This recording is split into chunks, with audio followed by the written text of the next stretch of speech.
samping kita niatkan i'tikaf dalam masjid, sementara kita untuk menunaikan salat Jumaat.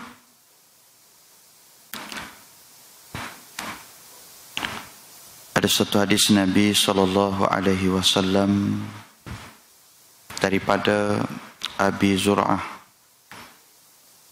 an Umar bin Al-Khattab radhiyallahu anhu qala Nabi sallallahu alaihi wasallam, inna min ibadillah la unasun ma hum bi anbiya wala syuhada yaghbituhumul anbiya wasyuhada yaumal qiyamah.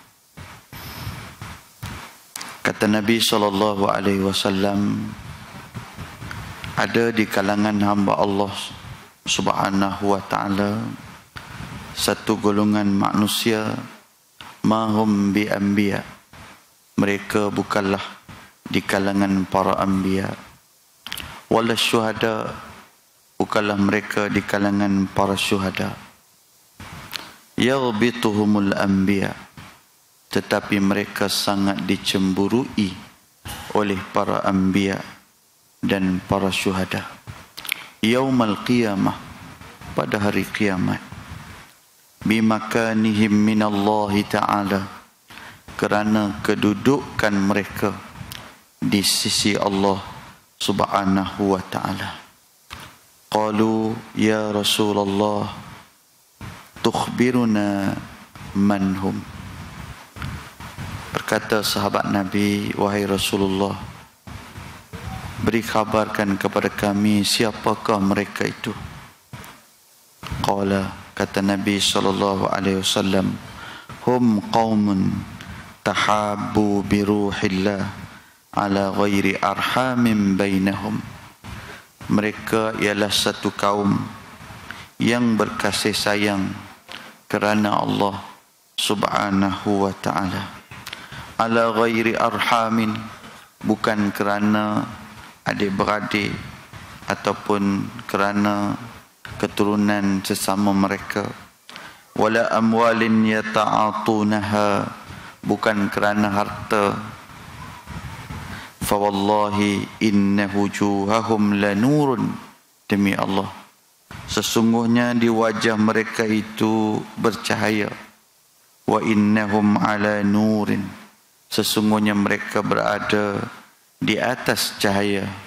La yakhafuna idza khafan nas, mereka tidak takut dikala manusia takut. Wala yahzanuna idza hazinan nas, dan mereka tidak sedih dikala manusia sedih. Wa qara'a hadhil ayah, dan Nabi sallallahu alaihi wasallam membaca ayat, ala inna awliya Allah la khawfun alaihim wala hum yahzanun. Hadis ini menceritakan kepada kita semua ada satu kaum manusia di padang mahsyar nanti, mereka bukanlah para anbiya dan mereka juga bukan para syuhada, tetapi kedudukan mereka sangat tinggi di sisi Allah pada hari kiamat. Maka mereka ini cirinya ialah kerana hum qaumun tahabbu bi ruhillah, iaitulah kaum yang berkasih sayang kerana Allah Subhanahu wa ta'ala, berkasih sayang kerana Al-Quranul Karim, berkasih sayang kerana Allah Subhanahu wa ta'ala. Inilah yang perlu ada dalam diri kita semua, tuan-tuan yang dirahmati Allah Subhanahu wa ta'ala. Suatu perasaan yang perlu ada dalam diri kita semua, iaitu kita mesti ada perasaan kasih dan sayang kepada apa yang berlaku dalam masyarakat kita semua. Yang lebih luas, masyarakat keluarga kita, masyarakat Korea kita, masyarakat negeri kita. Apa yang berlaku dalam negara kita ini juga perlu kita merasa kasih dan sayang kepada mereka. Contohnya tuan-tuan, Kalau di negeri Kedah pada hari ini, saya datang daripada Kedah. Kalau negeri Kedah pada hari ini, Majlis Agama membawa keluar satu qoror, iaitu anak sulung tidak boleh menjadi wali. Ini yang terbaru. Sebab apa tuan-tuan? Kerana anak sulung majoriti banyak, anak sulung ialah bukan anak sebenar, tetapi anak yang tidak sah taraf. Kerana terlalu ramai anak yang pertama yang mengandung hasilnya bukan daripada pernikahan yang betul. Akhirnya terpaksa membuat satu qoror yang baru, anak sulung tak boleh jadi wali. Saya dalam masa yang terdekat ni 2 orang adik-beradik. Seorang sampai hari ni anak dia tak didaftarkan. Kerana apabila nak didaftarkan, ambil tarikh pernikahan di Thailand pun, tarikh itu tidak melayakkan, kerana anak yang lahir itu kalau ikut tarikh tak sampai 6 bulan. Allah, ayah seronok untuk dapatkan cucu, untuk dapatkan menantu. Ada seorang ayah seronok dapat menantu kerana baru bertunang. Tiba-tiba telefon bagi tahu kita, terpaksa buat kenduri dengan segera. Rupa-rupanya menantu telefon kata waktu bertunang itu hari ini dia sudah pun mengandung. Allahu Akbar tuan-tuan. Inilah yang ada dalam diri Nabi SAW. Ketika sampai umur 40 tahun, Nabi SAW ada satu perasaan, iaitulah perasaan kesian dan kasih dan sayang kepada umat. Tuan-tuan dan sahabat sekalian, tentu ingat bagaimana 8 orang anak-anak kita yang menaiki basikal.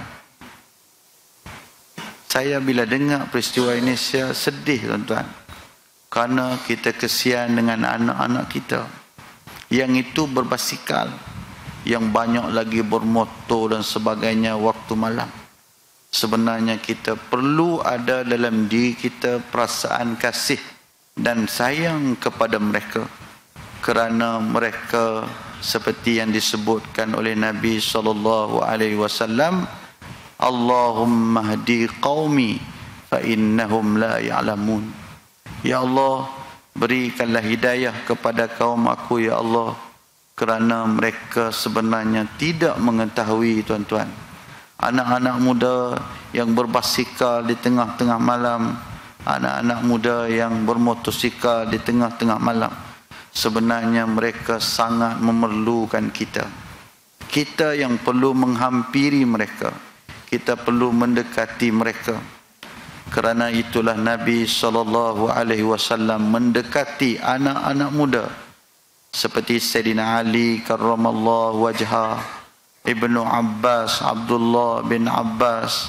Semua ini adalah anak-anak muda yang didekati oleh Nabi SAW.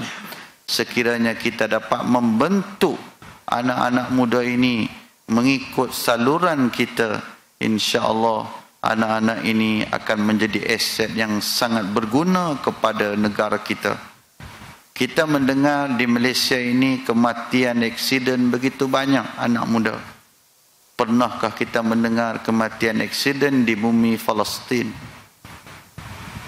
Kerana anak-anak muda mereka, ibu dan ayah mereka sentiasa menunjuk, mengajar mereka supaya mereka ini berada dalam satu landasan, iaitu landasan memperjuangkan agama Allah Subhanahu wa ta'ala. Sebab itu mereka melahirkan anak-anak yang berani.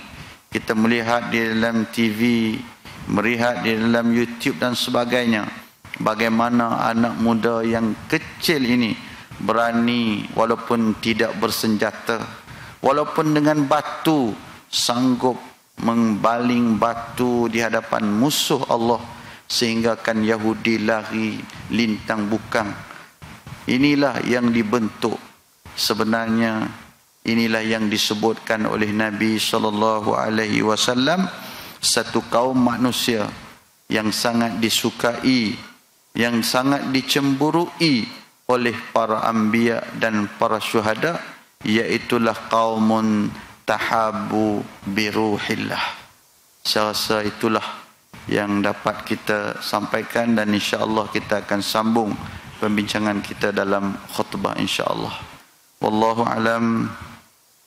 Assalamualaikum warahmatullahi wabarakatuh. Takbir. Allah.